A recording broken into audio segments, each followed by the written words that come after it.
استغفراللہ کی عظمت۔ اگر انسان دنیا میں کامیاب ہونا چاہتا ہے اور وہ چاہتا ہے کہ اس کی آخرت کامیاب ہو جائے تو اللہ سے معافی مانگنا شروع کر دے، استغفراللہ پڑھنا شروع کر دے۔ دنیا میں سب سے خوبصورت رشتہ، تعلق، اللہ کی عزت کی قسم، بندے اور اس کے خدا کا ہے۔ اللہ بہت عظمتوں والا، شانوں والا، آپ کی اعمال کے مطابق آپ کو رزق نہیں دیتا۔ کبھی سوچو، لاکھ کروڑ گناہ کرتے ہیں لیکن کبھی رزق نہیں رکتا، ہم بھوکے نہیں سوتے۔ وہ ہمیشہ ہم پر رحم کرتا ہے، پیار کرتے ہیں۔ ایسی محبت دنیا میں کہیں اور ہے؟ کہ آپ کی طرف سے بے وفائی ہے اور اللہ کی طرف سے وفا ہی وفا ہے۔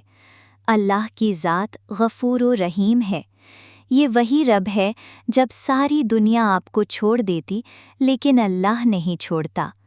اللہ کبھی انسان کو بے سہارا نہیں چھوڑتا۔